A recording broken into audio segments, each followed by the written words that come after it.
नमस्कार दोस्तों, आज एक और पारिवारिक कहानी में मैं आपका स्वागत करती हूँ। आज की कहानी है सास ससुर को अपमानित करने वाली जेठ जेठानी को सबक सिखाने के लिए छोटी बहू ने चली ऐसी चाल कि उनको दिन में तारे नजर आने लगे। अगर आप इस कहानी का पहला भाग सुनना चाहते हैं तो उसका लिंक मैं आपको डिस्क्रिप्शन बॉक्स, एंड स्क्रीन और कार्ड तीनों जगह पर दे दूंगी और साथ में कमेंट बॉक्स में पिन भी कर दूंगी, तो आप वहां से भी जाकर सुन सकते हैं। डरते डरते दिन बीत ही गया। मैं अपने परिवार और चंद रिश्तेदारों के साथ चारू के घर बारात लेकर निकल पड़ा। मैं एक घोड़े पर सवार था, मेरे आगे आगे मेरा परिवार चल रहा था। वे लोग खुशी खुशी नाच गा रहे थे। नचाते गाते हम सब चारू के बंगले के करीब पहुंच गए। चारू का बंगला चारों तरफ से रंग बिरंगी रोशनियों से घिरा हुआ था। रात के वक्त में भी ऐसा लग रहा था कि मानो बंगले के ऊपर अभी भी सूर्य भगवान खड़े हों और बंगले को रोशन कर रहे हों।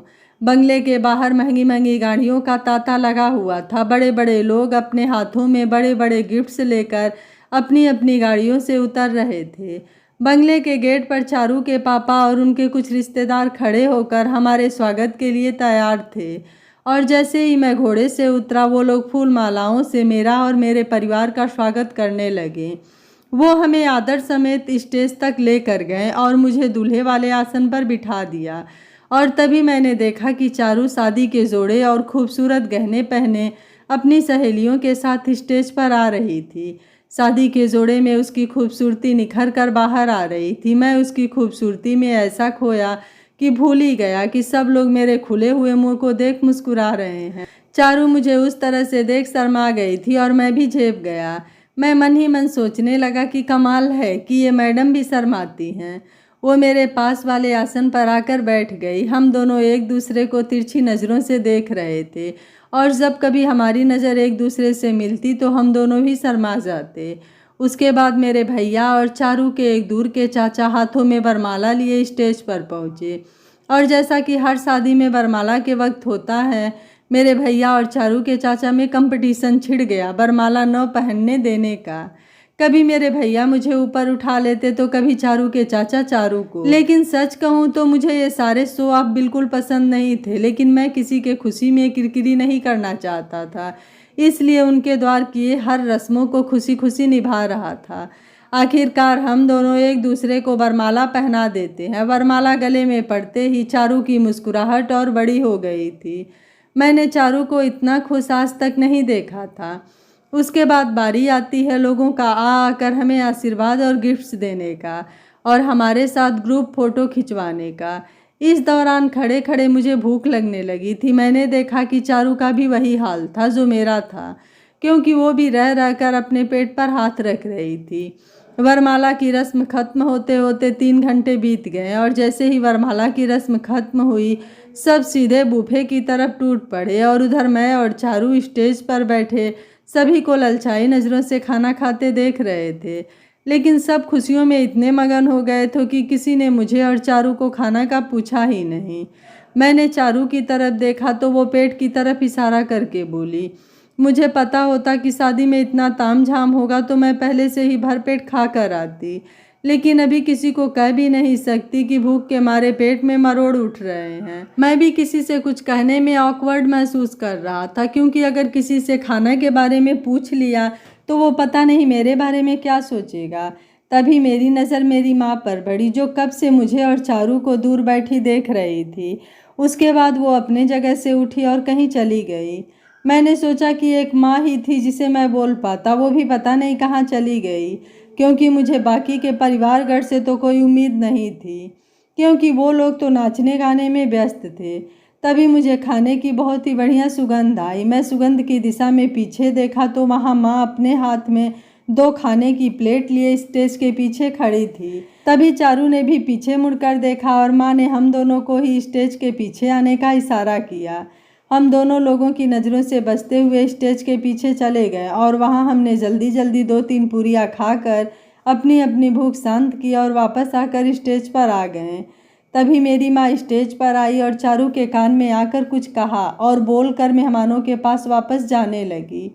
और उनके जाते ही मैंने चारू को भावुक होते देखा। मैंने चारू से फुसफुसाते हुए पूछा, माँ ने तुमसे ऐसा क्या कहा जो तुम इतनी भावुक हो गई? चारू ने भरे गले से कहा। वो बोली कि अगर अब भूख लगे तो बेझिझक मुझे बोल देना, मैं तुम्हारे लिए खाना ले आऊँगी, क्योंकि भूख लगने पर इंसान अपनी खुशियों को महसूस नहीं कर सकता और ये तो तुम्हारी ज़िंदगी का सबसे बड़ा दिन है। मुझे तुम कभी भी अपनी सास मत समझना, बल्कि यही समझना कि तुम्हारी वो माँ वापस आ गई है जो बरसों पहले तुम्हें छोड़ कर गई थी। इतना कहकर चारू चुप हो गई और हम दोनों माँ को जाते देख गर्व महसूस कर रहे थे कि इतनी भीड़ में भी माँ को हम दोनों की तकलीफ़ का पता चल गया था। उसके बाद मैं और चारू सभी परिवार वालों के समक्ष यज्ञ वेदी पर 7 फेरे लेकर एक दूसरे के साथ 7 जन्मों तक साथ निभाने की कसम लेते हैं और इसी तरह संपन्न होता है मेरा और चारू का शुभ विवाह।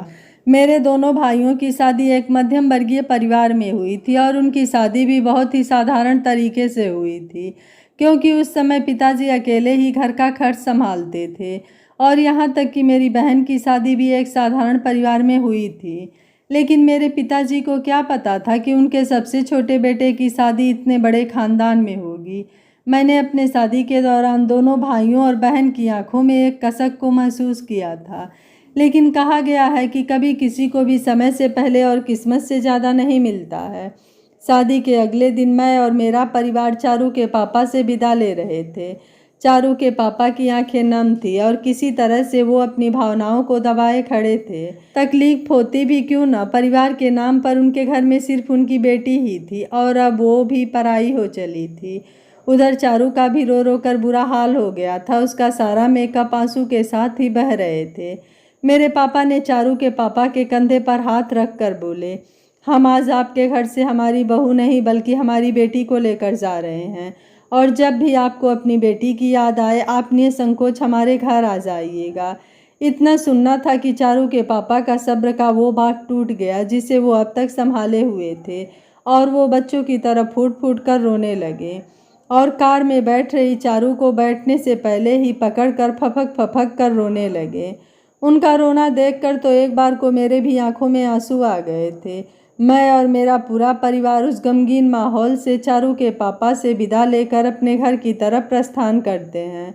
घर पहुंचते ही आस पड़ोस के लोग नई नवेली दुल्हन को देखने के लिए टूट पड़ते हैं। मैंने तो कई महिलाओं को ये तक कहते सुना कि बड़े घर की लड़की को ब्याह कर लाए हैं, देखना अब आए दिन इनके घर से लड़ाई झगड़े की आवाज़ें सुनाई देगी। एक पल को लगा भी कि ये सच हो सकता है, क्योंकि कहाँ महलों में पली बड़ी मॉडर्न ख्यालों की लड़की और कहाँ हमारा हर चीज़ में एडजस्ट करने वाला परिवार, जहाँ साल में 2-3 महीने ऐसे आते हैं कि घर का बजट संभालना मुश्किल हो जाता है। खैर, माँ सबसे पहले हम दोनों की आरती उतारती है। उसके बाद चारू को दाएं पैर के नीचे रखे कलश को पैर से ठोकर मारकर घर में प्रवेश करने को कहती है। चारू माँ के कहे अनुसार ही पैर से धक्का देकर कलश और उसमें रखे चावल को गिराते हुए घर में प्रवेश करती है। तभी पास की एक आंटी जो हमेशा मोहल्ले में तीली मारने का काम करती हैं, वो बोली, कुछ भी कहो, छोटे भाई ने अपने दोनों भाइयों को पीछे छोड़कर सबसे खूबसूरत पत्नी पाई है। ये सुनकर मेरे भाइयों का मुंह बन गया, लेकिन तभी मेरी माँ ने स्थिति को संभालते हुए उन्हें कड़े शब्दों में बोला, मेरी तीनों बहुएं ही बहुत सुंदर है और मैं मेरी बहुओं में कभी तुलना नहीं करती और ना ही किसी दूसरे को करने देती हूँ। मेरे माँ की चेतावनी सुनकर वो उसके बाद कुछ भी नहीं बोली और चुपचाप एक तरफ खिसक गईं। उसके बाद मेरी माँ और भाभी बाकी के सारे रस्मों को ख़त्म कर मुझे और चारू को माँ वाले कमरे में लेकर जाते हैं और हम दोनों को फ्रेश होने के लिए कुछ समय देते हैं, क्योंकि शाम होने वाली थी और हम सुबह से ही सिर्फ एक के बाद एक रस्म किए ही जा रहे थे। तभी मैंने देखा कि माँ के कमरे की सारी चीज़ें अब इस कमरे में नहीं थी, बल्कि उसकी जगह चारू के 5-6 बैग रखे हुए थे। मैंने जब बड़ी भाभी से पूछा तो वो मुस्कुराते हुए बोली, अपनी बीबी को भी छत पर रखोगे क्या देवर जी? आज से ये कमरा आपका हो गया। माँ बाबूजी अब से हॉल में सोएंगे।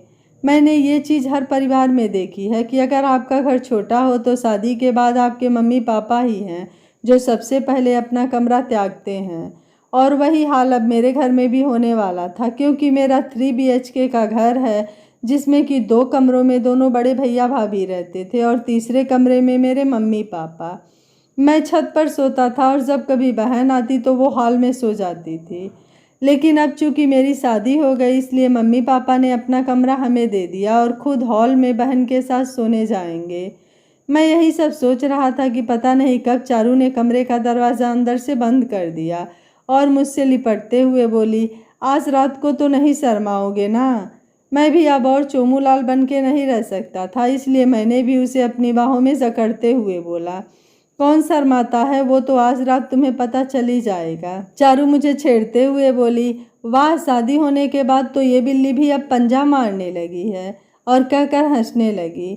हम दोनों फ्रेश होकर बाकी के बचे हुए रस्मों को ख़त्म करते हैं और जैसे जैसे सूरज ढल रहा था मेरी धड़कनें भी तेज़ हो रही थी। कुछ तो बात थी चारू में जो कि मुझ जैसे चोमूलाल को भी प्ले बॉय बना दिया था।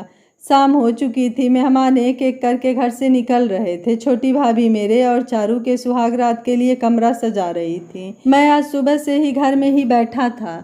मेरे बड़े भैया ने तो कई बार मुझे ताना भी मार दिया था मेरे घर से बाहर नहीं निकलने पर।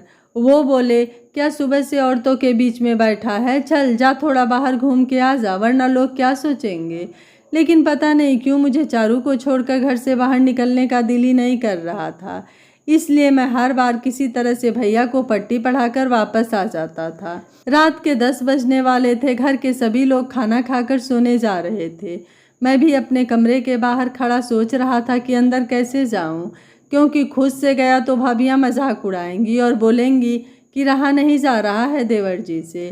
तभी दोनों भाभियां मेरे पास आती हैं और मुझे छेड़ते हुए कहती हैं, क्या हुआ देवर जी, बहुत बेचैन लग रहे हो। मैं असहज होता हुआ कहता हूँ, नहीं तो मैं बिल्कुल ठीक हूँ भाभी। तभी बड़ी भाभी छोटी भाभी से कहती है, छोटी अब और मत तड़पाओ देवर जी को, चलो उनके कमरे तक ले जाने का ये आखिरी रस्म भी पूरा कर ही देते हैं। और सब हंसने लगे। इतना कहकर दोनों भाभियां मुझे सीधे अपने कमरे में धक्का दे देती हैं और मैं एक झटके में किवाड़ खोलकर कमरे में प्रवेश करता हूँ। कमरे में हल्की रोशनी थी और पूरा कमरा इत्र की खुशबू से महक रहा था। चारू फूलों से सजे बिस्तर पर लाल साड़ी पहने पैर मोड़कर बैठी थी। मैंने उसका घूंघट हटाया और उसका चांद जैसा चेहरा देख अपनी किस्मत पर गर्व करने लगा। चारू मुझे इस तरह से घूरते देख दोनों हाथों से अपना चेहरा छुपा लेती है। मैं अपने हाथों से उसके हाथों को हटाते हुए कहता हूँ, मुझे तो पता ही नहीं था कि तुम भी शर्माती हो। मैंने उसे छेड़ते हुए कहा। मैंने उसके चेहरे को ऊपर उठाते हुए कहा कि इतनी जल्दी तो इच्छाधारी नागिन भी अपना रूप नहीं बदलती जितना जल्दी तुम बदल जाती हो। वह हंसकर मेरे गले लग गई। सुबह सूरज की तेज रोशनी से मेरी नींद खुली। आंखें मीचते हुए देखा तो सामने चारू कमरे की खिड़की खोले खड़ी है और उस खिड़की से रोशनी सीधे हमारे बेड पर पड़ रही थी। वो डेस्क पर रखी घड़ी को मुझे दिखाते हुए कहती है, सुबह के 10 बज रहे हैं, अब उठ भी जाइए, नहीं तो शादी की पहली ही सुबह भाभियां ताना मारेंगी कि आते ही मैंने उनके देवर को वश में कर लिया है। मैं उसे अपनी तरफ खींचते हुए बोला, तो उसमें बुराई क्या है, ये तो सच्चाई है। तुमने तो सच में मुझे अपनी खूबसूरती से वश में कर रखा है। माँ ने चारू को पकड़ रखा था और वो खुद को मुझसे छुड़ाते हुए बोली, छोड़ो, कमरे का दरवाज़ा खुला है, कोई आ गया तो। वैसे तो शादी से पहले बहुत शरीफ बन रहे थे। मैं उसको जवाब देने ही जा रहा था कि माँ के गले खखारने को आवाज़ से मैंने झट से चारू को छोड़ बिस्तर से उठ खड़ा हुआ। माँ ने तिरछी नज़रों से हमें देखते हुए कहा, तुम दोनों जल्दी से फ्रेश होकर हाल में आ जाओ, नाश्ते का वक्त हो चला है। इतना कहकर माँ वापस चली गई। उसके बाद मैंने चारू को कहा कि जल्दी से फ्रेश होकर रूम में चलते हैं, वरना भैया भाभी आज तो जमकर मेरा मजाक उड़ाएंगे। कुछ देर बाद हम दोनों फ्रेश होकर हॉल में आते हैं। वहाँ पर सब सोफे और कुर्सियों पर बैठे हमारा इंतज़ार कर रहे थे। तभी बड़ी भाभी मुझे छेड़ते हुए बोली, क्यों देवर जी, आप तो घर में सबसे पहले उठते हैं और आज 10 बजे तक सोए रह गए। रात को ठीक से नींद नहीं आई क्या। उनकी बात सुनकर मैं और चारू दोनों शर्म से लाल हो गए, लेकिन हमें इस तरह शर्माते देख भैया भाभी समेत पूरा परिवार मुस्कुरा रहा था और उनको मुस्कुराते देख हम दोनों भी मुस्कुराने लगे। शादी के बाद मेरी ज़िंदगी काफ़ी सुकून से बीत रही थी, क्योंकि मेरे पास 2 बड़े भाई थे जो कभी भी जिम्मेदारियों का बोझ मुझ तक आने ही नहीं दे रहे थे।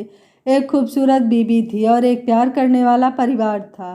मैंने अपने आस पड़ोस में ऐसे भी परिवार देखे हैं जो कि बेटे की शादी हुई नहीं कि उसके सर पर नौकरी करने और पैसे कमाने का तांडव मचाने लगते हैं और जल्द से जल्द उस पर घर की जिम्मेदारियों का बोझ देने को उतारू हो जाते हैं। लेकिन इस मामले में मैं अभी तक थोड़ा लक्की था, क्योंकि शादी के 1 महीने हो चुके थे, लेकिन मैं अभी भी वही अपनी छोटी मोटी नौकरी से सिर्फ अपना गुजारा चला रहा था। चारू ने भी इस 1 महीने में मुझसे सिवाय प्यार के कभी कुछ नहीं मांगा। उल्टा मुझे कभी कुछ पैसों की ज़रूरत पड़ती तो चारू मुझे कुछ पैसे ज़बरदस्ती दे देती थी। मुझे चारू से पैसे लेना पसंद नहीं था, लेकिन वो मुझे हर बार कहती, तुम ये पैसे उधार समझ कर रख लो, जब तुम अपनी MBA ख़त्म करके कमाने लगना तो ये पैसे मुझे लौटा देना। चारू को अपने खर्चों के लिए मेरी तरह कभी किसी से हाथ फैलाने की ज़रूरत नहीं पड़ती थी, क्योंकि एक तो उसके खर्चे इतने ज़्यादा थे कि उसके मेकअप के सामान की कीमत में हमारे घर का 1 महीने का राशन आ जाएगा, और दूसरे उसके पिता ने उसके अकाउंट में करोड़ों रुपए रख छोड़े हुए थे। हुआ यूं कि चारू के पापा ने मेरे पापा की बात मानकर दहेज तो नहीं दिया था, लेकिन वो अपनी बेटी चारू के अकाउंट में बचपन से ही हर महीने 2 लाख रुपए जमा करते थे, जो आज के डेट में करोड़ों में बदल गए थे। लेकिन इस बात की जानकारी मेरे परिवार में किसी को नहीं थी, और मैंने चारू से विनती की, कभी भी ये बात मेरे परिवार को पता भी नहीं चलनी चाहिए, क्योंकि जो परिवार इतने धनवान घर में शादी के बाद भी दहेज की एक फूटी कौड़ी को भी नहीं स्वीकार किए हों, उनके आत्मसम्मान को गहरा धक्का लगेगा जब उन्हें पता चलेगा कि वो अपने घर की बहू की रोज़मर्रा की ज़रूरतें पूरी करने में भी असमर्थ हैं। तो सच ही कहा गया है कि हाथी खरीदना बड़ी बात नहीं होती, बल्कि उस हाथी को पालना बड़ी बात होती है। ठीक उसी प्रकार शादी करके गृहस्थ आश्रम में आना तो सरल होता है, लेकिन गृहस्थी को निभाना बहुत मुश्किल हो जाता है। मैंने देखा कि मैं तो फिर भी थोड़ा बहुत परेशान था, लेकिन मेरी धर्मपत्नी जी का तो कुछ मामलों में मुझसे भी बुरा हाल था, क्योंकि महारानी जी ने अपने लाइफ में आज तक किचन का मुंह तक नहीं देखा था, और उन्हें कुकिंग के नाम पर सिर्फ मैगी बनाना ही आता था। मेरी भाभियाँ तो उनका खूब मजाक उड़ाती थी, लेकिन गनीमत ये थी कि उसे बीच बीच में मेरी माँ का सपोर्ट मिल जाता था। एक दिन देर शाम मैं अपने काम से लौटा तो देखा कि घर के सभी सदस्य हाल में बैठे कुछ मंत्रणा कर रहे थे कि अचानक मुझे देखकर सब चुप हो गए। मुझे लगा कि शायद आज मेरे लेट हो जाने की वजह से ये लोग मेरे बारे में ही बात कर रहे होंगे। तभी छोटी भाभी मेरे नज़दीक आकर मुस्कुराते हुए बोली, आज शाम से ही तुम्हारी बीबी किचन में घुसी हुई है और कहा है कि आज रात की सारी डिशेज वो अकेले बनाएगी, इसलिए आज पूरा परिवार सदमे में है, और हम सब तुम्हारा ही इंतज़ार कर रहे थे कि तुम ही जाकर चारू को समझाओ कि अकेले खाना बनाने की जिद छोड़ दे और मुझे या माँ को अंदर आने दे। मैंने इस मामले से अपना पल्ला झाड़ते हुए बोला, मुझे इस मामले में मत घसीटिए, वैसे भी आज मैं बाहर ही खाना खा कर आया हूँ, इसलिए मुझे भूख नहीं है, मैं तो जा रहा हूँ सोने। वाह बेटा, बीबी तेरी और उसका खाना झेले। मम्मा, मेरा मतलब है कि उसका खाना हम अकेले कैसे खा सकते हैं, तुम्हें तो हमारे साथ खाना ही होगा, मेरे पिताजी मुझे सुनाते हुए बोले। उसके बाद तो पूरा परिवार मुझे किसी भी हालत में उनके साथ चारू के खाने के लिए राज़ी करवा के ही माना। मुझे आज अपने परिवार को देख केकड़े की वो कहानी याद आ गई जो बचपन में दादी मुझे सुनाया करती थी, जिसमें एक बर्तन में कई केकड़े रखे हुए थे और बर्तन का मुंह भी खुला हुआ था, लेकिन एक भी केकड़ा उसमें से बाहर नहीं जा पा रहा था, क्योंकि हर ऊपर जाने वाले केकड़े को उसके नीचे वाला केकड़ा नीचे खींच लेता था। और ठीक वैसे ही मेरा परिवार मुझे भी चारू के वाहियात व्यंजनों की दावत में शामिल करना चाह रहे थे। आखिरकार मैडम चारू इठलाते हुए एक एक करके खाने की थाली लेकर हॉल में आती हैं। हम सब बैठे अनुमान लगा रहे थे कि इनमें से सबसे वाहियात खाना कौन सा होगा और वो किसके हिस्से आएगा। चारू 7 बर्तनों में अपने बनाए व्यंजनों को हमारे सामने रख देती है और एक जंग जीतने वाली मुस्कान से माँ को कहती है, माँ, आपकी वजह से मैंने ये पाक कला सीखी है, इसलिए पहला निवाला आपको खाना होगा।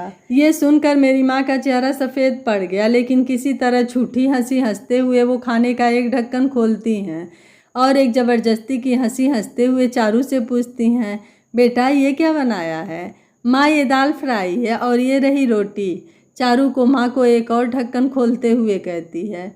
माँ मन को मजबूत कर रोटी का एक टुकड़ा बड़ी मुश्किल से तोड़ती हैं, क्योंकि वो रोटी चमड़ी की तरह खींच रही थी, और फिर उसे दाल में डुबोकर मुंह में रख लेती हैं। मैं और मेरा पूरा परिवार उस घटना को मुंह खोले देख रहे थे। हमने देखा कि उस कौर को चबा कर निगलने में माँ के आंसू निगल गए और उन्हें इस तरह देख हम सबका दिल बैठा जा रहा था। उस दिन हम सब ने खून के आंसू रोए थे। हर एक निवाले को मुंह में रखते ही लगता था कि मानो प्राण अब गए कि तब गए। खैर हम सब ने बड़ी ही बहादुरी और हिम्मत के साथ चारू का बनाया वो वाहियात खाना खत्म किया और उस दिन सब ने ये प्रण लिया कि अगर जिस दिन भी चारू किचन में घुसेगी उस दिन हम सब उपवास रखेंगे। उस दिन तो हम सब ने कैसे भी रोध होकर चारू का खाना खा लिया, लेकिन कहीं न कहीं चारू को इस बात का अंदाज़ा हो गया था कि उसने आज बहुत ही वाहियात खाना बनाया था और उसकी पुष्टि तब हुई जब रात को उसने खुद का बनाया अपना खाना चखा। रात के वक्त बड़े भैया ने बाहर से कुछ मिठाइयाँ और नमकीन घर के सभी सदस्यों के लिए लेकर आए, जिससे कि उनके मुंह का जायका सुधर जाए, जो चारू के हाथ का खाना खाकर बिगड़ गया था।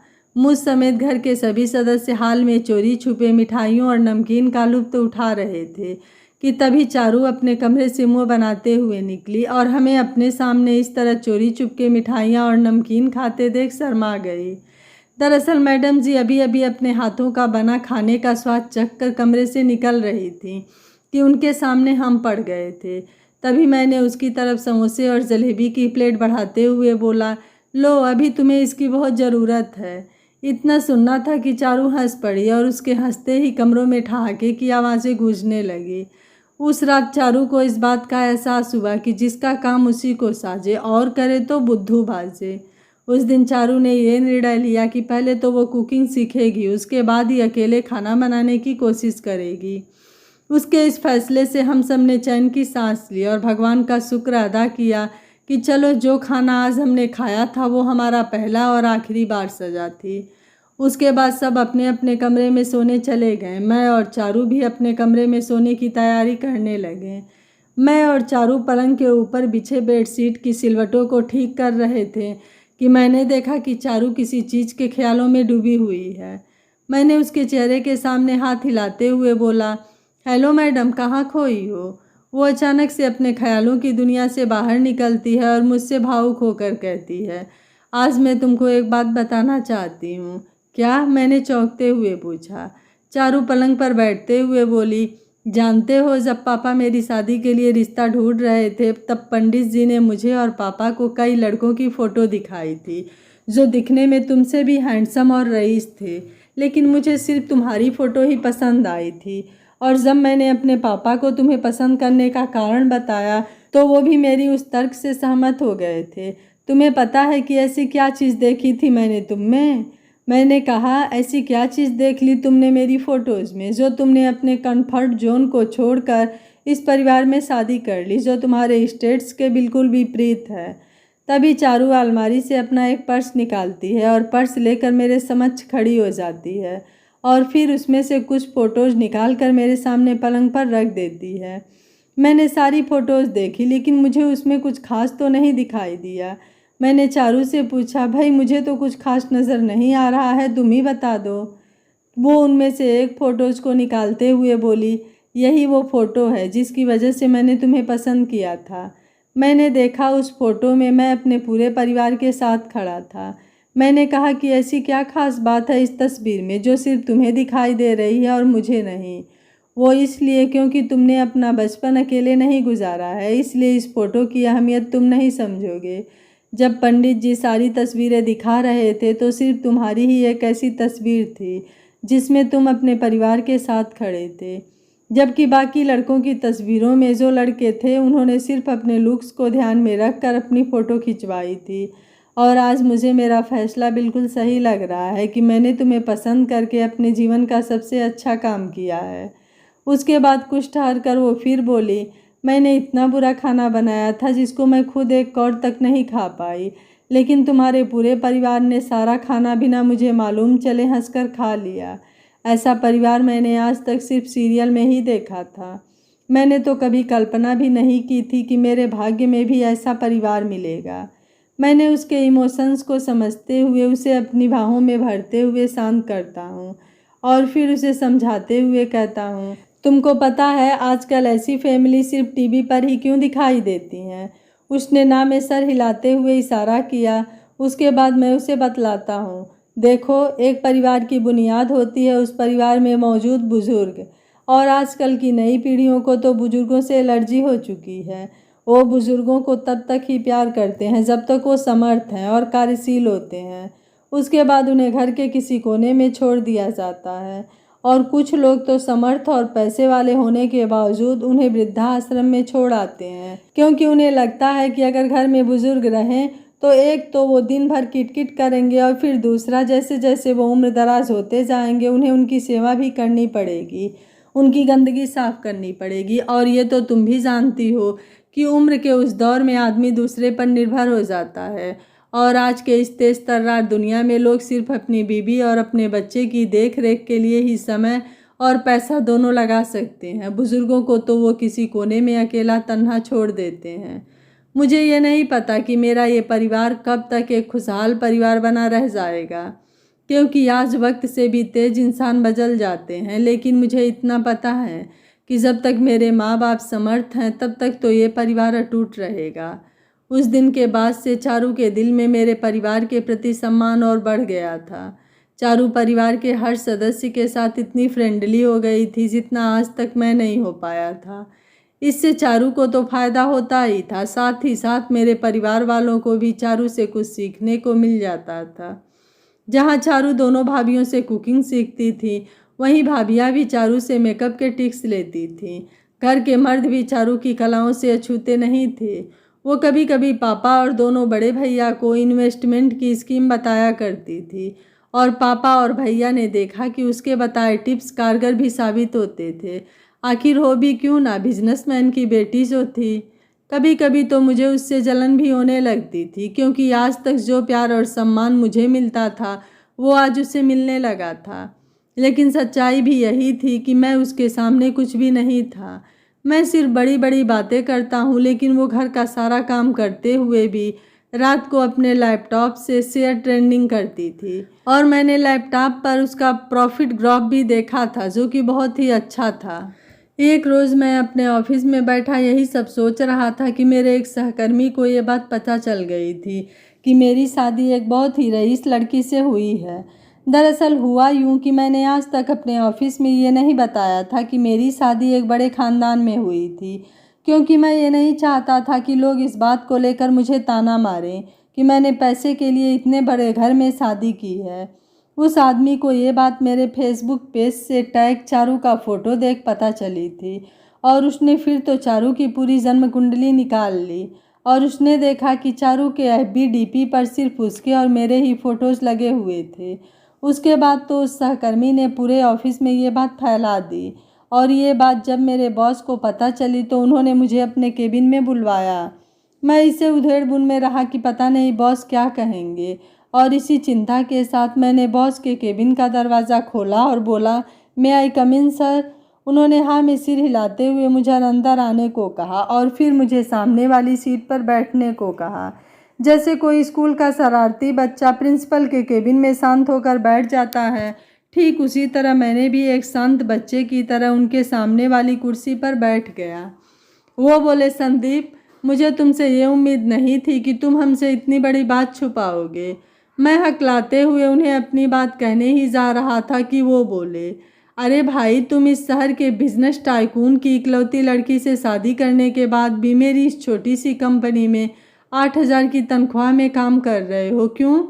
तुम चाहो तो तुम्हारे ससुर मेरी जैसी कई कंपनियां तुम्हारे लिए खरीद सकते हैं, और तुमको शायद ये भी नहीं पता कि तुम्हारे ससुर जी ने ही हमारी कंपनी के मेन ब्रांच के सबसे अधिक शेयर को खरीदा हुआ है।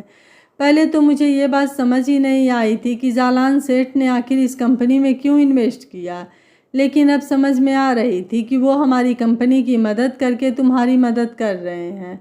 लेकिन मैंने कभी भी उन्हें तुम्हारा जिक्र करते नहीं देखा, न तो मुझसे और ना ही मेरे सीनियर से। मैंने बोला, सर, मेरे पापा बहुत ही स्वाभिमानी व्यक्ति हैं। उन्होंने शादी से पहले उनसे ये कसम लिया था कि वो कभी भी हमारे आर्थिक मामलों में हस्तक्षेप नहीं करेंगे। यहाँ तक कि उन्होंने उनके द्वारा दिए गए महंगे गिफ्ट्स को भी उनके घर के नौकरों में बंटवा दिया था। उनका मानना था कि रिश्तेदारी में पैसे की कोई जगह नहीं होती, और जहाँ पैसा होता है वहाँ रिश्तेदारी नहीं होती है। और एक बात सर, मुझे ये पहले ही पता चल गया था जब मेरे ससुर जी ने मेरी शादी के बाद आपकी कंपनी के शेयर में इतना बड़ा इन्वेस्ट किया था, और मुझे ये भी पता चल गया था कि उन्होंने ये इन्वेस्टमेंट सिर्फ मेरी वजह से किया था। लेकिन मैं इस बात को कभी भी किसी को नहीं बताया, क्योंकि अगर ये बात मेरे पापा को पता चलती तो उनके आत्मसम्मान को ठेस पहुंचती। मेरी बॉस मेरी बात सुनकर बहुत ही खुश हुए और बोले, सच है कि जैसा पेड़ होता है उसके फल भी वैसे ही आते हैं। इसी वजह से तुम भी अपने पिता की तरह ही एक स्वाभिमानी व्यक्ति हो। I am very grateful to have an employ like you. Boss बोले कि वो आज ही मेरे प्रमोशन के लिए मैनेजमेंट से बात करेंगे, लेकिन मैंने उन्हें ऐसा करने से मना कर दिया और बोला, सर मैं नहीं चाहता कि आप मेरा प्रमोशन मेरे ससुर के स्टेटस की वजह से करें। मैं अपनी तरक्की अपने खुद के टैलेंट के बलबूते पर पाना चाहता हूँ। बॉस अपनी कुर्सी से उठे और मेरे कंधे पर हाथ रख कर बोले, तुम्हारा स्वाभिमान ही तो तुम्हारा सबसे बड़ा टैलेंट है, और मैं तुम्हारे इसी टैलेंट को देख तुम्हारा प्रमोशन कर रहा हूँ। इसके बाद मैं वापस अपनी केबिन में लौट आया, लेकिन मैंने देखा कि पूरे ऑफिस में मेरे बारे में ही खुसुर फुसुर हो रही थी। उसके कुछ दिनों बाद ही बॉस ने ऑफिस मेरे प्रमोशन की घोषणा की और मुझे नया सीनियर स्टोर एग्जीक्यूटिव बना दिया, और मेरी पगार भी 25,000 कर दी थी। साथ ही साथ बॉस ने मुझे ये भी वचन दिया कि जिस दिन भी मैं अपना MBA ख़त्म कर लिया वो मुझे अपने असिस्टेंट के पोस्ट पर नियुक्त कर देंगे। मैंने देखा कि ऑफिस में बहुत से ऐसे लोग थे जिन्हें मेरी इस तरक्की को पचा नहीं पा रहे थे। उनकी नज़र में तो मुझे ये प्रमोशन सिर्फ मेरे ससुर की सिफारिश की वजह से ही मिला होगा, लेकिन अब मुझे उनके सोचने बोलने से कोई फ़र्क नहीं पड़ रहा था, क्योंकि मैं तो इस बात से खुश था कि आज से मैं भी पापा और भैया के घर के खर्चों में मदद कर पाऊँगा। आज मैं भी बन गया था कमाऊ पति। हमारी शादी के 3 महीने बीत चुके थे। सब कुछ बहुत ही अच्छा चल रहा था। जहाँ मैं अब घर के खर्चों में हाथ बटाने लगा था, वहीं चारू भी अब घर के सब कामों में निपुण हो चुकी थी। आजकल तो वो अकेले ही किचन भी संभालने लगी थी और उसके हाथों में स्वाद भी आ चुका था। लेकिन कहते हैं ना कि समय हमेशा एक सा नहीं रहता है। हर सुख के बाद दुख और दुख के बाद सुख का आना ही प्रकृति का नियम है। हुआ यूं कि कुछ दिनों से मेरे पापा की तबीयत बिगड़ने लगी थी। वो अपने दफ्तर भी जाना बंद कर दिए थे। बड़े भैया ने मोहल्लों के कई डॉक्टरों को दिखाया, लेकिन कोई फ़र्क नहीं पड़ा। लेकिन एक दिन तो पापा की हालत ज़्यादा ख़राब हो गई। वो सुबह से ही उल्टियाँ पे उल्टियाँ कर रहे थे। मम्मी का रो रो कर बुरा हाल हो गया था। मुझे चारू का ऑफिस में फ़ोन आया और मैं भागा भागा घर पहुंच गया और तुरंत पापा को लेकर एक प्राइवेट हॉस्पिटल में एडमिट करवा दिया। लेकिन उस हॉस्पिटल के डॉक्टर भी पापा की मर्ज नहीं पकड़ पा रहे थे। बात उड़ते उड़ते चारू के पापा को पता चल गई। वो आनन फानन में तुरंत एक बड़े हॉस्पिटल के डॉक्टर को लेकर हमारे उसी हॉस्पिटल में पहुंच गए। हम सबका रो रो कर बुरा हाल था। मम्मी तो 2 बार बेहोश भी हो गई थी। बहन भी अपने ससुराल से भागी भागी आ गई थी। चारू के पापा जिस डॉक्टर साहब को लेकर आए थे उसने पापा को करीब आधे घंटे तक चेक किया और उनके सब रिपोर्ट्स को देखा। उसके बाद वो हमें बाहर आकर बोले, इन्हें तुरंत आप मेरे हॉस्पिटल में एडमिट करवा दीजिए। मुझे इनके कुछ MRI टेस्ट करने पड़ेंगे और ये जितनी जल्दी हो सके उतनी जल्दी कीजिएगा। बड़े भैया ने उस डॉक्टर से पूछा, डॉक्टर साहब कितना खर्चा आएगा सारे टेस्ट करवाने में? तभी चारू के पापा बीच में तुनक कर बोले, सुनो, ये समय नहीं है पैसों की बात करने का, और वैसे भी समधी जी के दवा दारू का खर्च मैं देख लूँगा। तुम लोगों को परेशान होने की कोई ज़रूरत नहीं है। मुझे उस समय भैया पर बहुत गुस्सा आया था, लेकिन मैंने उस समय भैया को कुछ नहीं बोला। लेकिन मुझे चारू के पापा से पैसे लेना भी कतई गवारा नहीं लग रहा था। लेकिन इस समय हमारी जो हालत थी, उस हालत से हमारे पास और कोई दूसरा विकल्प नहीं था। उस समय हमारी पहली प्राथमिकता पापा थे। उसी शाम पापा को उस डॉक्टर के कहे अनुसार हमने उसके हॉस्पिटल में एडमिट करवा दिया। सच कहूँ तो वो हॉस्पिटल कम और एक शानदार 5 स्टार होटल ज़्यादा लग रहा था। चारू के पापा ने हमारे पापा को एक बहुत ही हाई फाई कमरे में रखवाया था। कमरे में एक टीवी, एक फ्रिज और तमाम सुविधाएं उपलब्ध थी। अगर मेरे पापा होश में होते तो मुझे नहीं लगता था कि वो किसी भी हालत में इस हॉस्पिटल में खुद को भर्ती करवाने देते।